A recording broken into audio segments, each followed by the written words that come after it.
The following is a presentation of TFNN. It is now time for the Diagnostic Trading Hour with your host, Darrell Martin.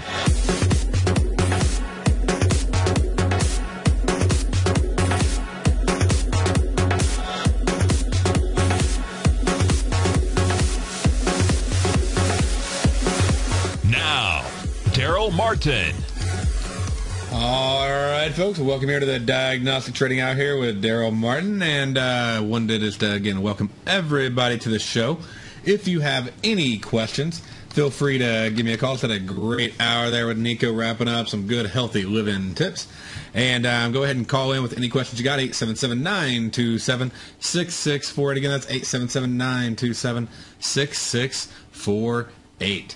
And as we like to do every day, we do a wrap-up on where the market's at. So those out there in radio land on their mobile phones, etc., we can give you a nice, good update on where everything is sitting at the moment.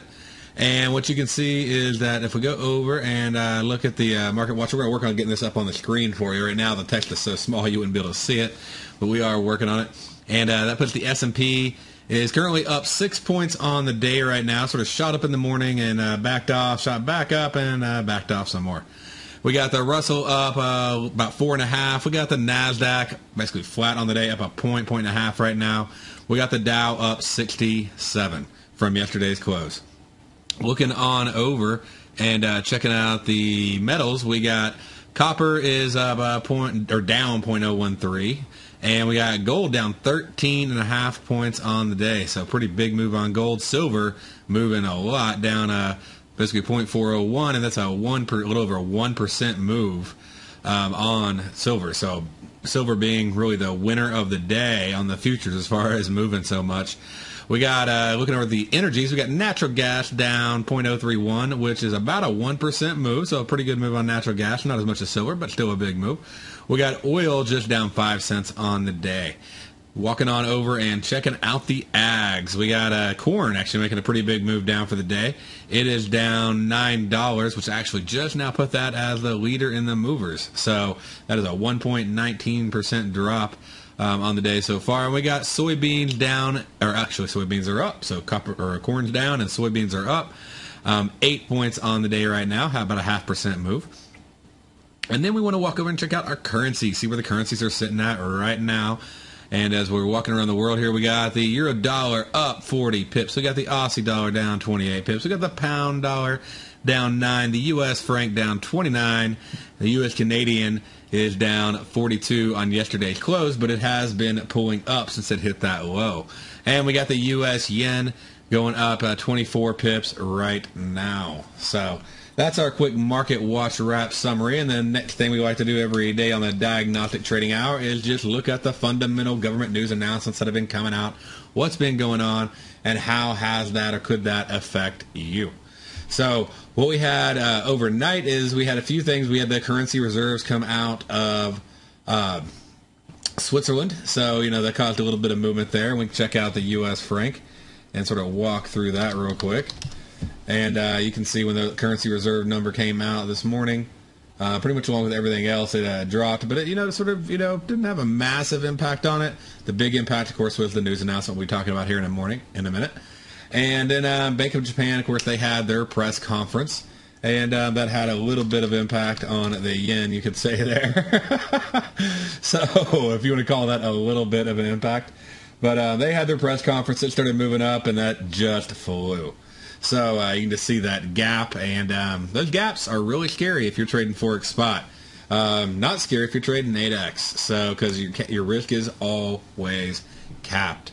And last night the yen released its monetary policy statement, left its overnight call rate the same. Not a big surprise there for anybody. And moving on forward over into Europe, they released their final GDP in line with expectations quarter over quarter, is at a negative 0.2%. And German factory orders came in lower than expected, so not a good thing for Europe right there. We can go over and check out the euro dollar, see sort of what kind of impact did that announcement have. It came out, let's see here, at 6 a.m. Eastern time. And so we can see it basically did that and it started to pull down. before the announcement here in the United States. So it did start to give a little bit of weakness, but it didn't even break the overnight lows. So it wasn't just a major thing, but definitely it was worse than expected. And last month it was at 0.5%, and now it's at negative 1.3%. So not a good thing. And they also revised last month's a little bit from 0.5 down to 0.3%. So they revised last month's down, in addition to not having good expectations on this quarter either. And so obviously not a good thing for Germany there. Their factory order is starting to decline. Looking over at Canada. So with the Canadian dollar, the CAD there, and it just got hammered on the news this morning, as you can see. But it definitely shows some strength after the initial news shock and awe was over with. And I was looking to possibly go long, and glad I stayed out of it. And then I got back in a little bit later, and I was able to enjoy some of this. But on the U.S. Canadian there, we got the employment change came out. It was, and that, by the way, all this came out at the same time. So this affected U.S. and Canada, so it was like a double hit right there. But basically, their employment change number came in at 52.1 thousand, giving strength to the Canadian dollar. They thought it was going to be 11.7 thousand. So, I mean, it blew away expectations. And it's a vital economic data. It's released basically right after the month, wraps up there. So, first week of the new month for the previous month. And it's basically one of the biggest market impacts for the Canadian dollar, as you can see. It definitely came through and did definitely have that impact, strengthening the Canadian dollar. Their unemployment rate did tick up from 7.3 to 7.4. However, that did not seem to hold. That did not seem to hurt the Canadian dollar. I think it may have had to do some with that rally that it had a little bit later. Finally, that news came into effect. Why? Well, because the U.S. dollar got weaker on stronger economic data. Why? Well, because people took money out of bonds, they put it into the indices. Okay. And what we had is we had the non-farm employment change. That came in at 114,000, depending upon what news site you like to look at. That was pretty much in line with expectations. But not only did they do that, but they also revised the previous number. They had it at 96,000 that they reported in September, and they actually revised that up to 142,000. So that revision up was sort of a big bump on the non-farm employment change, them revising the previous number up by, basically almost 50,000. And then, of course, meeting expectations on the employment change. Now we need a solid, 180 really to really start making some progress. So still we're not getting a positive employment change number to make a true change in unemployment. Well, why did the unemployment rate drop then? Right? Because they were expecting 8.2%. They thought that was going to be a tick up from last time. We had 8.1, and they thought we were actually going to get 8.2. They thought it was going to be worse. Well, one is the non-farm employment change was revised up, so that helped it out. But it actually came in, it went down, which is good. The unemployment rate went down, which is good, right? Came in at 7.8. That's better. Lower unemployment. Not necessarily, okay? The reason that's not necessarily better is because that means a lot of people, okay? Millions and millions of people have just stopped. Their past 6 months, they're not on the unemployment rolls anymore, and they just stopped because they haven't been able to find work. And so they're not being logged in the unemployment rate. And this is what I actually, I may have mentioned it on this show. I know I definitely talked about it in some of my other, seminars and stuff that I've done. But I talked about this. This was earlier in the year. And I was sort of shocked that the Republicans agreed to this when they did all the extensions and the renewals and everything else.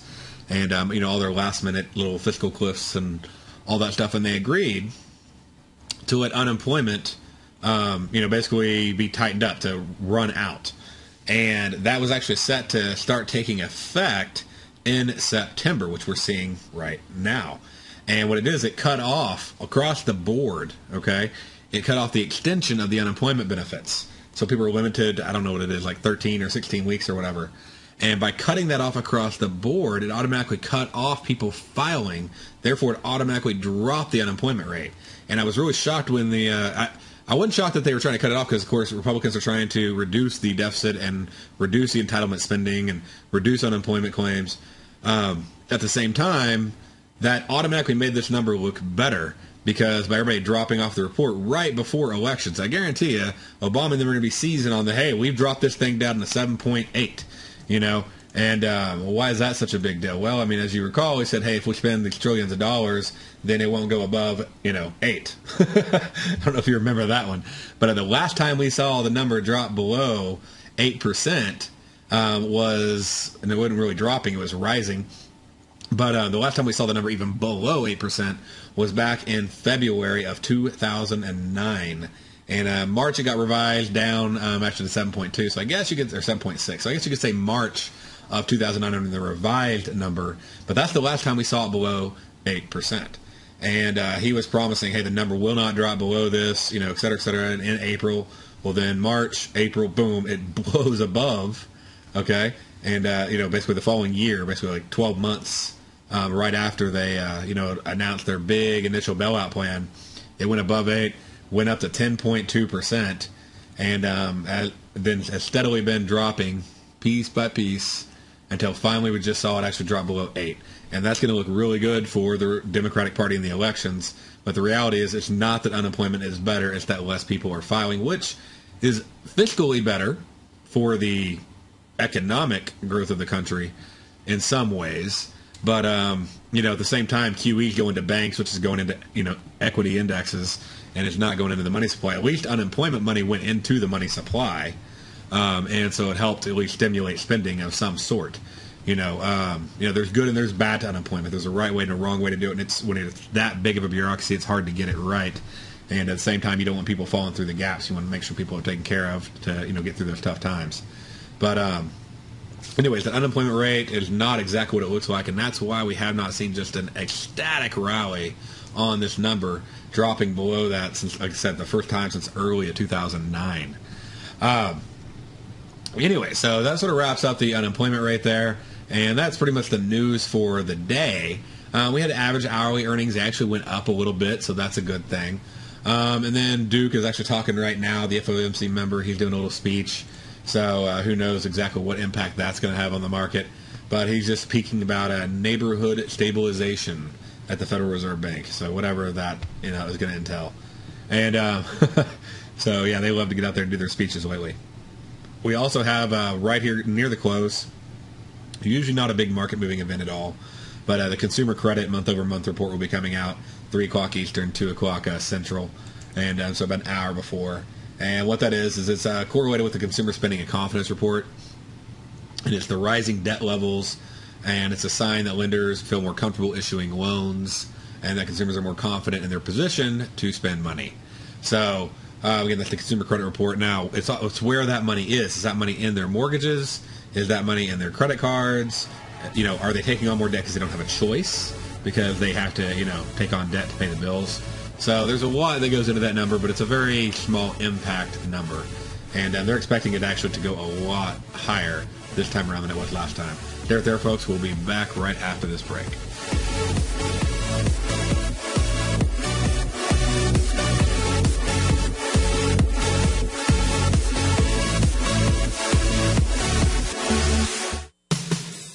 What type of investor are you? Conservative, moderate, or aggressive? No matter your investor personality, your overall portfolio should reflect your financial goals, time horizon, and your risk tolerance. Help ensure your portfolio is appropriately invested with an asset allocation plan from Morgan Stanley Wealth Management. Simply picking the right stocks is not enough. Research has shown that choosing the right proportions of stocks, bonds, and cash is essential to the success of your long-term investments. Morgan Stanley believes a carefully selected portfolio can lower volatility and increase investment return potential. Find out about what an asset allocation and a Morgan Stanley Wealth Management financial advisor can do for you. Call Angela O'Brien, First Vice President and Financial Planner of the Clearwater, Florida branch at 727-441-6108 today to discuss your personal financial needs. Asset allocation does not assure a profit or protect against loss in declining financial markets. Investments and services are offered through Morgan Stanley Wealth Management, LLC. Member SIPC. with the launch of Tiger TV. TFNN has brought our programming to the next level. With Tiger TV, you can gain access to each host's charts and computer screens as they host their daily stock program. Whether it's Tom O'Brien, Steve Rhodes, Basil Chapman, Ken Shreve, David White, Larry Pesavento, Victor Jones, or Darrell Martin, you can catch all of our technicians hosting their programs live and archived on Tiger TV for your viewing pleasure 24 hours a day, 7 days a week. If you haven't checked out Tiger TV, then visit TFNN.com and see what you're missing. 80% of traders fail because they don't know when to get in or out of a market, and all because no one taught them how to read the signs. You see, the stock market has a universal language called Japanese candlesticks, and each day, the buyers and sellers, the bulls and bears, go to work and build signs. This language has been around for thousands of years, and it's easy to learn. I'm Steve Rhodes, co-host of the Money Masters Show, and I'm a master sign builder. Download my free report, Candlesticks, The Speed of Trust, on the homepage of TFNN.com for one of the best-kept candlestick secrets. I'll also be conducting an online course Friday, October 19th, to teach you the language of the market's sign builders. You'll learn the best entry and exit techniques and strategies that will create extraordinary rewards. The course will be archived so you can review it as many times as you like, because trading or investing without learning this language is like running a red light. It's an accident waiting to happen, and there's no airbags or seatbelts. All the details are on the homepage of TFNN.com. Are you looking for a precision edge in the market? Something that can stack the odds in your favor? Then look into Larry Pesavento's new trading newsletter, Patterns, Profits, and Peace of Mind. In each weekly issue, Larry explains what's going to happen in the markets based on the pattern he sees developing and gives you actionable trade ideas based on those patterns. Plus, you'll get his detailed analysis on a variety of markets and sectors, including stocks, treasury bonds, the gold market, oil, the dollar, the forex market, and more. And you'll get the Technical Corner segment, which is a short but powerful weekly training session on trading. You'll get access to all the patterns Larry is seeing in the markets, plus the Astro Harmonics and powerful Bradley stock market model that Larry utilizes for less than $5 a day. An extremely potent combination that will give you just the edge you've been looking for. Try Patterns, Profits, and Peace of Mind absolutely free for 2 weeks. Go to TFNN.com and click on the free trial link at the top of the page. That's an $85 value, yours free when you register right now. Get Larry's Patterns, Profits, and Peace of Mind and get the edge you've been looking for. Many of our new listeners have heard about the Tiger's Den, but wondered, what exactly is it? The Tiger's Den is a lively community where professional traders and investors can meet, exchange ideas and information in a comfortable, moderated atmosphere. Hear all of your favorite TFNN shows, plus see all the charts as they happen live during those shows, and have access to all those charts. You can test drive the Tiger's Den absolutely free for 30 days. It will greatly enrich your knowledge of these markets. Details on the Tiger's Den are on the front page of TFNN.com. This segment is brought to you by TFNN. Test drive all the newsletters for free at TFNN.com.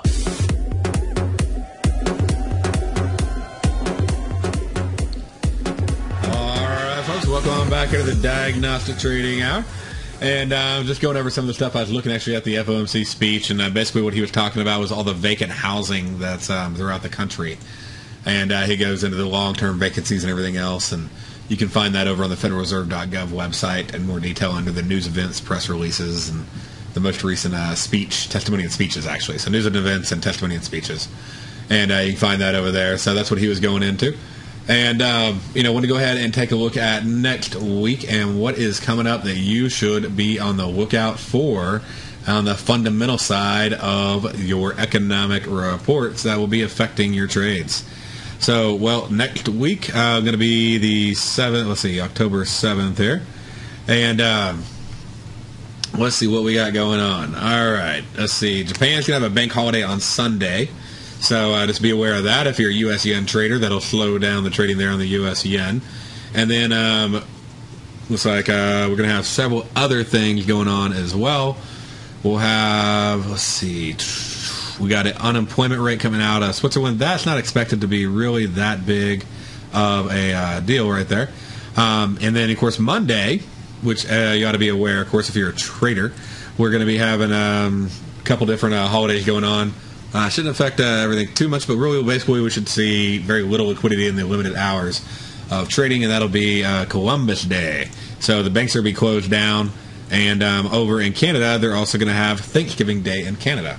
Will be Monday. So keep that in mind. That closes down banks in Canada and the U.S.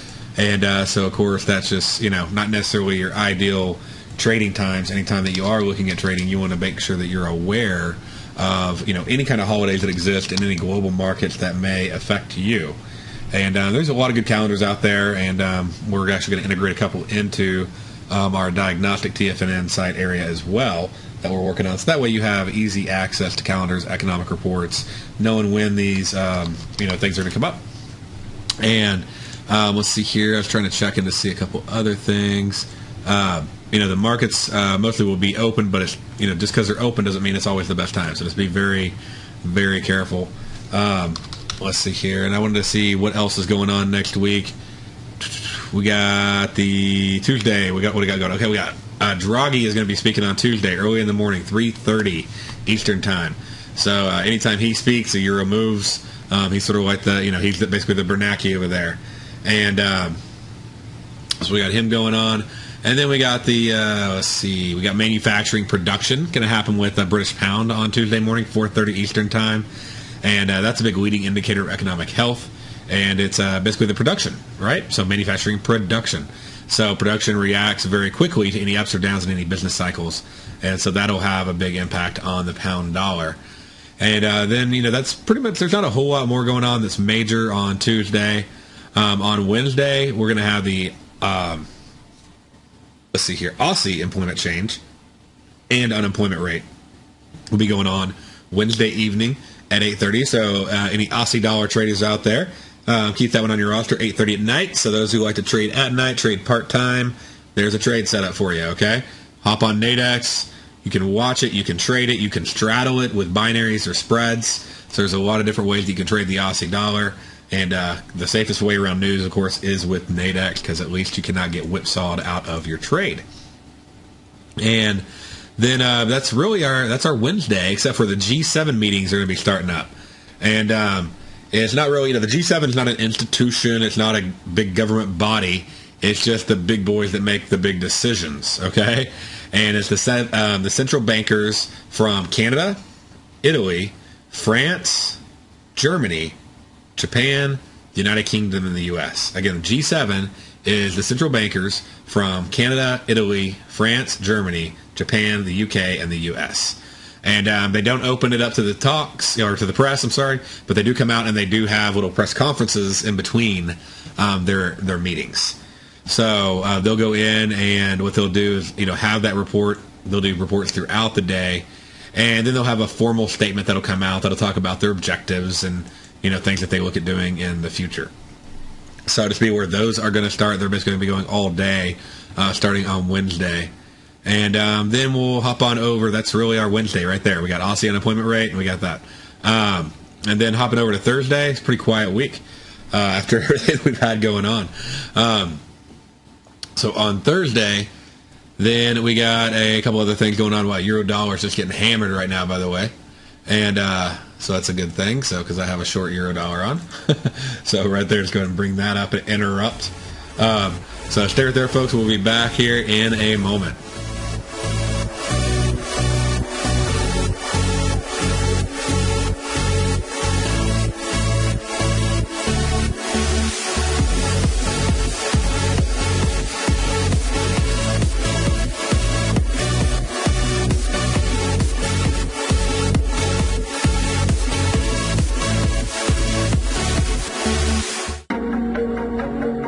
Has the current market volatility continued to stop you out of trades when the market spikes against you?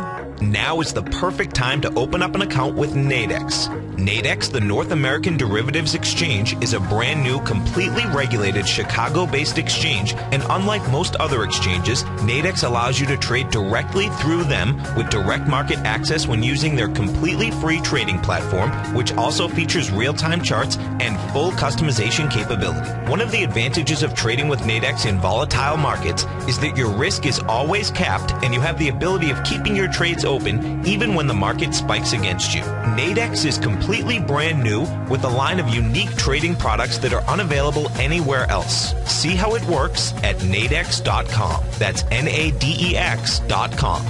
Or click on the Nadex banner on the front page of TFNN.com. Futures and options trading involves risk and may not be appropriate for all investors.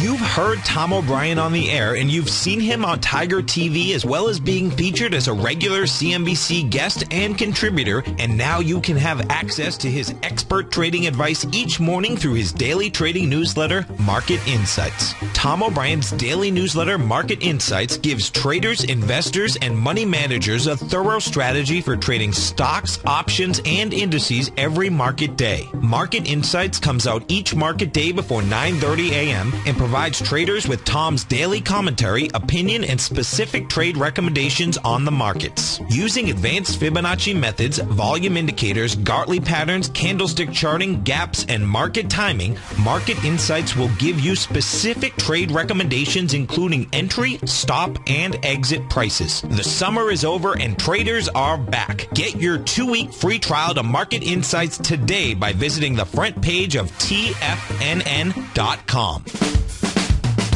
If you're an investor looking for a great weekly investment newsletter, then now is the perfect time to try out Ken Shreve's Ultimate Growth Stocks. Every Tuesday, Ken breaks down multiple sectors in his weekly newsletter, Ultimate Growth Stocks, with a full in-depth report including specific trading recommendations within his model portfolio, charts, sector analysis, upcoming economic data, along with intra-week trading updates on newsletter positions whenever the market dictates. Right now, you can receive a full month, that's 30 days, to evaluate Ken's newsletter free of charge to see if it fits your trading plan. At less than $75 per month, Ken provides you with his expert trading advice that can pay for itself in no time. Take advantage of this great offer by signing up for a 30-day free trial to Ken Shreve's Ultimate Growth Stocks today. Don't let this offer pass you by. Visit the front page of TFNN.com and sign up now. TFNN and Great Panther Silver have teamed up for another exciting silver giveaway. The Great Panther Silver Halloween giveaway will be taking place at the end of October, and for 3 full days, we'll be giving away silver coins and bars every hour from 9 a.m. till 6 p.m. to one lucky winner randomly chosen. There's no purchase necessary. For more information and to fill out your registration form today, simply visit the front page of TFNN.com where you'll find all the details. October 29th, 30th, and 31st, we'll choose one lucky winner that will receive a silver coin or bar courtesy of Great Panther Silver. Winners will be announced live on the air each hour for 3 full days. Don't miss out on this great opportunity to win free silver from TFNN and Great Panther Silver. Register today by visiting the front page of TFNN.com, and for more information on Great Panther Silver, you can click on their banner on the front page of TFNN.com or check them out on the NYSE Amex, symbol GPL, or on the Toronto Stock Exchange, symbol GPR. This segment is brought to you by Think or Swim. For more information, just click the Think or Swim banner on the front page of TFNN.com. All right, folks, welcome on back here to the Diagnostic Trading Hour. And we were just doing sort of our final market wrap on the news of what's coming out next week. And so let me go ahead and wrap that up for you, and we'll move on to some other things going on. So we went through a lot of nothing happening in the next week. There's a few things going on that, like Aussie dollar employment coming out that could, be a good evening trade. And we're sort of searching when we're going for the Aussie dollar employment numbers there. We got ECB with Draghi. We got bank holidays on Monday. ECB's on Tuesday. And then scrolling on over to Thursday, we got our trade balance reports, Canada and U.S. both. And, of course, the traditional unemployment claims that comes out on a weekly basis, and natural gas. So the trade balance report, if that's new to you, don't know what that is. Basically, you're looking for a positive number. That indicates that more goods and services were exported than imported. And we haven't really seen that happen in a long time. Let me see if I can even find when we last saw a positive number, because they've been negative, I think, for pretty much ever, because we are a consumer nation. Yeah, so it's pretty much been negative as far back as I can see on the history of the report. So basically that's all it comes down to. Exporting demand and currency demand come together. They are linked together, okay? So if we're importing more, then that means there's less demand for the currency. People are selling the dollars, getting their, we're giving them our dollars. And so basically it can affect the currency a lot. So it's a big currency trade for a summary for you. Again, that's 8:30 on Thursday morning. That'll come out at the exact same time as unemployment claims, which, of course, as we know, is also affecting currency as well. So those could be counterproductive, meaning one could be good, one could be bad. And it looks like they're expecting 370,000. That's an uptick. It's been upticking recently. So it was 367 last week, 359 the week before that. So it seems like unemployment claims are starting to tick back up. Basically, if people fall off, get a new job, get laid off, etc. But seasonal hiring will start going into effect and start pulling a lot of people off. We'll see that happening November, December, January. We'll really start to see the impact of it falling off February, March, April. So just for the seasonal impact report there. And then we got Friday. On Friday, we have the PPI and the University of Michigan Consumer Sentiment Report. And then also next week, there'll be IMF meetings will be going on for 3 days. So on the PPI side of things that we got right here in the U.S., then let's see here. What do we got? PPI, it's a leading indicator. It's about inflation. Okay? So basically, are they charging more or less for consumer goods? It's been ticking up a lot, okay? Let's see here. I'll give you the record for the year. We started off in January at negative 0.1, and then they raised prices 0.1 in February. Then up to 0.4 in March, flat in April, went down a little bit, negative 0.2 in May, and negative 1 in January, but then moved up to 0.1 in July, up to 0.3 in August, up to 1.7 in September. So showing the inflationary increase on the PPI report right there. And so that's obviously not good for consumers. And then hopping on over to the Consumer Sentiment Report, that's going to come out later at 9:55 a.m. Eastern Time there. And they survey 500 consumers instead of manufacturers and managers. This is 500 consumers about what they think about the current and future economic conditions, which I'm sure they will not have a whole lot of positive things to say. So anyway, so that's basically a summary on next week. Like I said, they also have the 3-day IMF meeting. That'll be kicking off on Thursday. And let's see here what details I can get for you on that. The IMF's website, by the way, is imf.org. And there's a lot of fun in acronyms for IMF. The standard one, of course, International Monetary Fund. But, there's a, I Like Your Money Fund and stuff like that. You can go into it. You can read the reports. They have them twice a year, and they're attended by the reps of the IMF and the World Bank. And it's so funny because I remember a few years ago I was being trained by this really, really good trader on futures, and he was telling me all about the IMF and the World Bank. And I mean, this was like pre-2008, so I guess this was probably, I don't know, like 5-6 years ago. And I was sitting by him at his trading desk, and we were going through things. He was showing me, ebb and flow of orders and everything. And he was telling me all about the IMF and the World Bank. And, I was into it, and I believed the guy because, he knows what he's been doing. And but it sounded so just conspiracy theory. Who talks about the World Bank and the IMF? And, but man, you hear it every day in the news now. It's just normal. That's just the way things work. And anyway, so the meetings will be happening. World Bank and the representatives of the IMF, they're going to be open to the press. And they'll also, so unlike a lot of the other meetings like the G7 and stuff, this meeting is actually open to the press, and it goes on throughout the day. They talk to reporters, they do formal statements, and it can create a lot of market volatility just depending upon what they say, and I'm sure they'll have plenty to say based on what's been happening recently. So that's sort of our week next week. It's sort of a quiet week overall. And then don't forget, of course, earnings season is coming up, and that could easily lead, combined with all the additional asset purchases, but it's only $40 billion this time, only.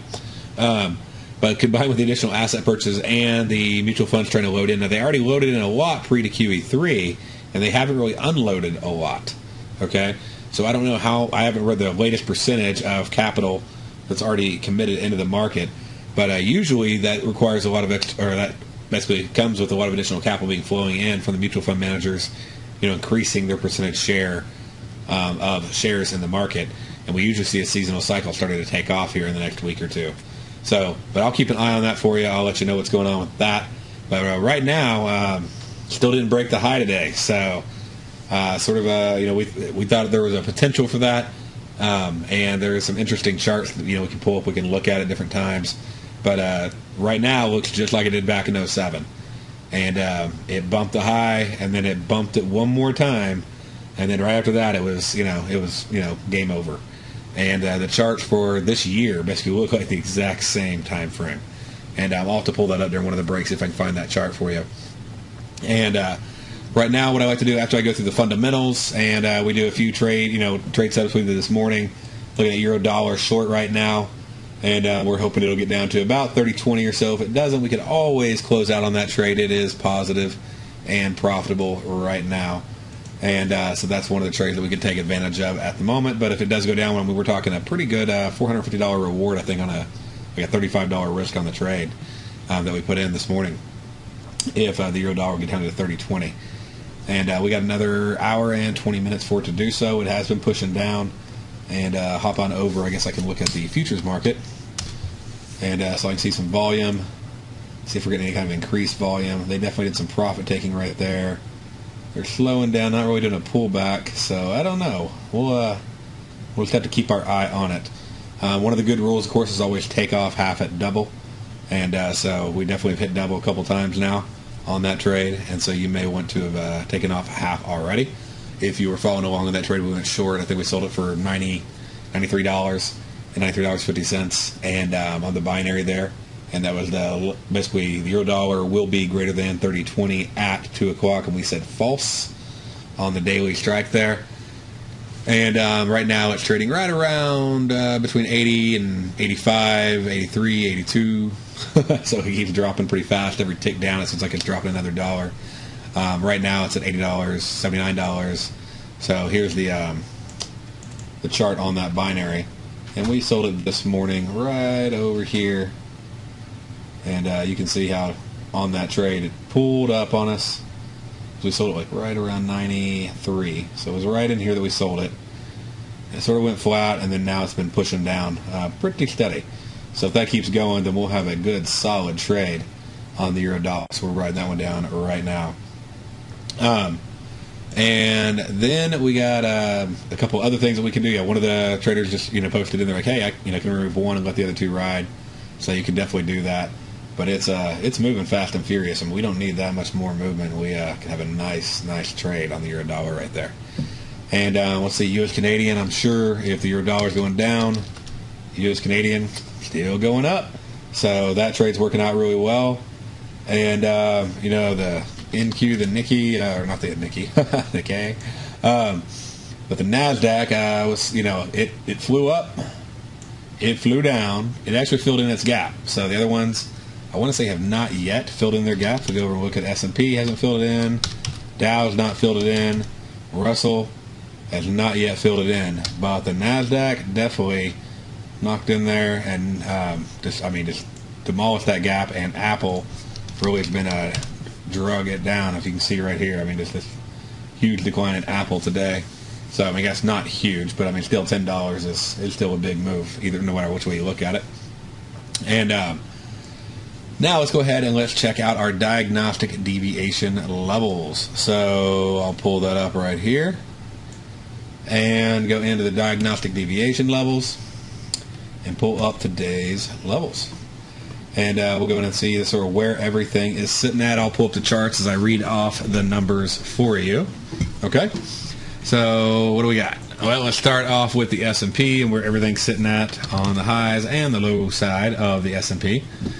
And we got the S&P that's moved up to 1466. We got a diagnostic deviation of 1469, so it didn't even quite hit half a deviation. And really, they built in that they had a whole deviation level of 26 points built in based on this news report. So there was an expectation that it could easily break the highs. It did not do so, and now it's just looking pretty flat overall.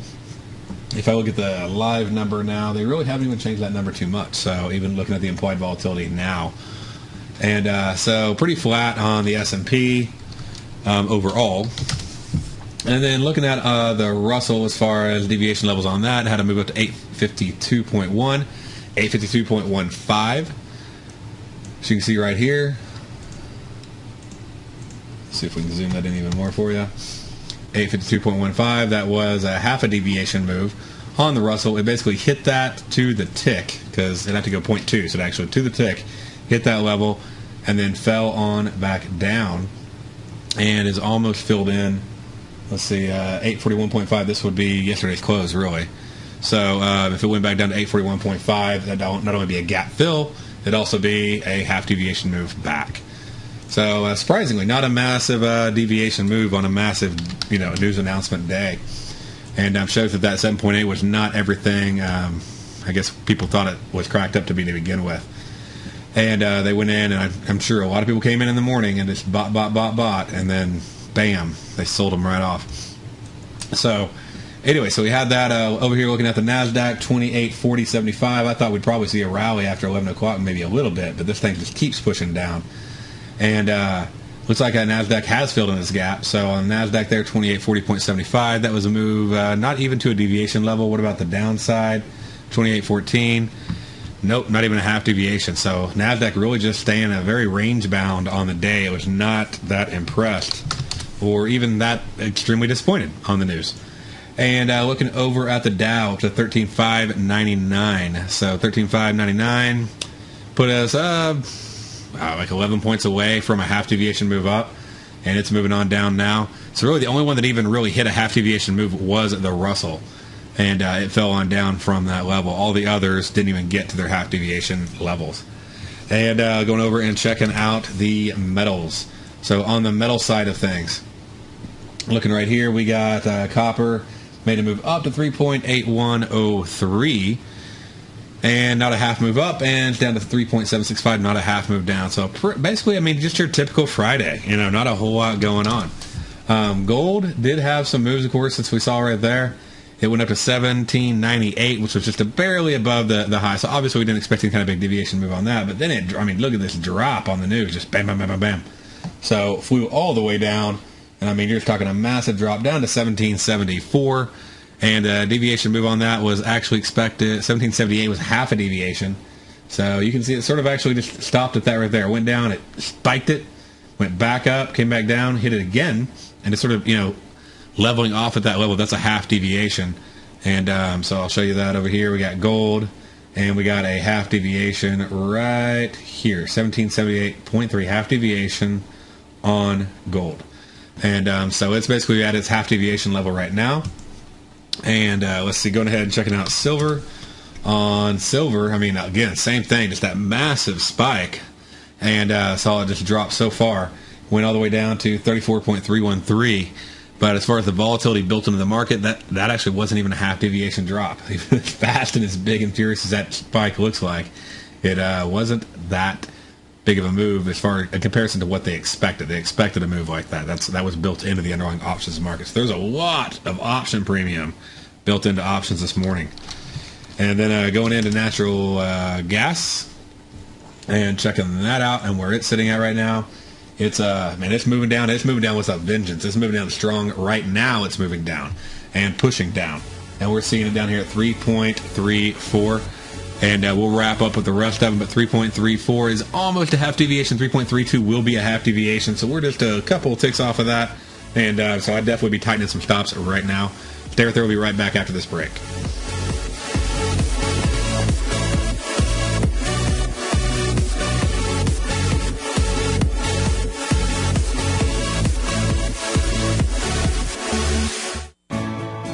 You take a hands-on approach to managing your investment strategy. You're always looking for the next trading opportunity to magnify your perspective. Direction Shares connects sophisticated traders with a powerful array of ETFs from a wide range of asset classes. The markets may go up and down, and you want tools for both sides of the trade. Discover how we can help at DirectionShares.com today. An investor should consider the investment objectives, risks, charges, and expenses of the Direction Shares carefully before investing. The prospectus and summary prospectus contain this and other information about Direction Shares. To obtain a prospectus or summary prospectus, please contact Direction Shares at 800-851-0511. The prospectus or summary prospectus should be read carefully before investing. An investment in the funds is subject to risk, including the possible loss of principal. The funds are designed to be utilized only by sophisticated investors such as traders and active investors employing dynamic strategies. Investors in the fund should understand the consequences of seeking daily investment results, understand the risk of shorting, and intend to actively monitor and manage their investments. Distributor, Foreside Fund Services, LLC. David White's newsletter, The Technology Insider, is focused like a laser on finding the next big things in technology. If you had invested only $10,000 in Microsoft in 1986, you'd have been a millionaire by 2000. Disruptive technology like Microsoft's is the key to these massive long-term profits, and the Tech Insider is the vehicle from TFNN to capitalize on these opportunities. This is the go-to newsletter that identifies, monitors, and profits on mostly little-known cutting-edge companies with great long-term prospects. David's experience is as an inventor of Emmy-winning animation products for TV and Hollywood that propelled a company public. Match that with 14 years as a full-time trader, and he's uniquely qualified to guide you through the light-speed world of ever-evolving high-tech. If you're ready to ride the next big technology bull market for less than $40 per month, log on to TFNN.com and get your 2-week free trial to the Technology Insider. Get in on the ground floor of the next big thing today.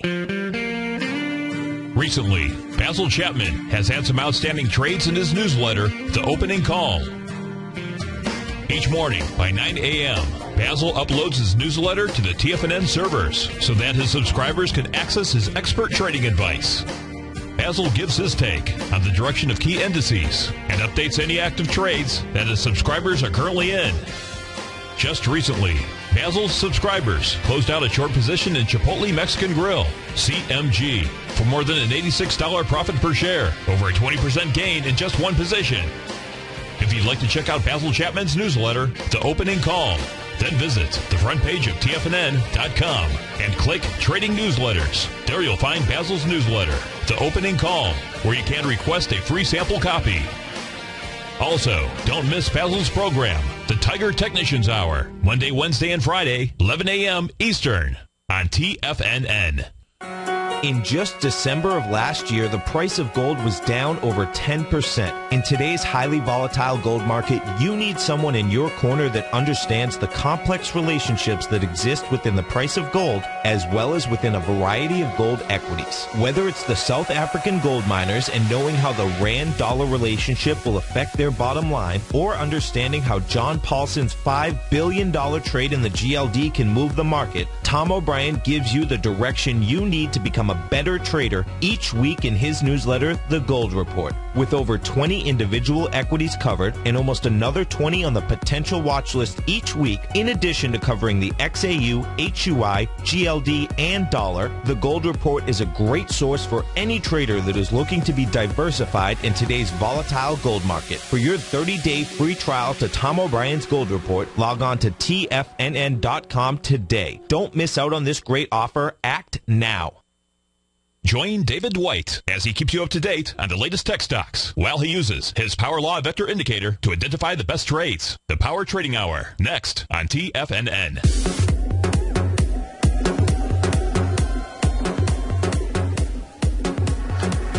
All right, folks, welcome back here to the Diagnostic Trading Hour as we work on doing the wrap-up for the show for the week here. We're going through, and we last left off there on natural gas, so now let's go ahead and, again, natural gas is pushing that half deviation level, and so far it's a half deviation day.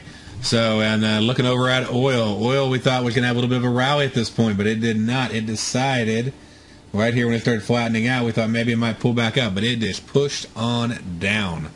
And on oil, we had to move all the way down to literally $89. And on oil, let's see here, going over here and checking that out.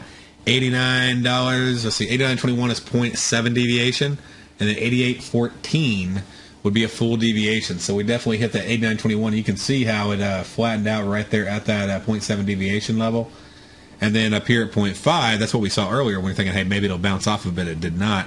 And that was at $89.93. And so you can see like right down here is getting really close to that deviation level over and over. And when it finally did decide to hit it, still came back up, but then it just pushed down with a vengeance on that with a lot of volume and made a pretty strong commitment to that and basically just pushed down to the 0.7 deviation. Now let's go ahead and check out our corn contracts. So over on the corn, and again, every contract I'm going over, you can trade on Nadex. And if you do not have a Nadex account, please hop on over to TFNN.com. All right, click on the Nadex banner on the right side and learn how to trade futures and forex, but without having the crap scared out of you. All right, so And just putting it how it is. All right, you don't have to worry about this massive leverage that can, like end you in 1 minute. We've seen moves like $4,000 or $5,000 moves happen in a matter of minutes just in the past couple weeks on futures contracts. So, and I don't care where your stop was, it would have jumped right past if those things were moving so fast. With Nadex, that can never happen. Your risk is always capped on all the products, and you cannot get whipped out of a trade by a spike in the market. You actually can stay in the trade until the end of the day. So, in fact, one of the trades I was looking at earlier today, I want to go over this real quick before we even talk about corn, because this is just so huge. But make sure you hop on over, click on Create Account, click Start to open a live account. It takes less than 5 minutes, less than $100 from start to funded. And $100 you can fund in a live account with all the bells and whistles that come with it. You get a demo account down here at the bottom, and that takes 15 seconds. Okay? But one of the trades I was looking at this morning, and I was going in, and it was, let's see here. I want to say it was on... Pull it up. 8:30 right here. Okay? So I actually was looking at a short on Euro USD at this time. And I'm going to zoom right in on it. Okay? And obviously the thing moved quite a bit. Moved it, 26 pips against me on the trade. And but if you I didn't matter. My risk was capped. Okay? I didn't have to take on a 26 pip risk on the trade. And it went up, it came back down, and as long as it stays below that level as a $50 risk-reward trade, then I'm able to make money on that, okay?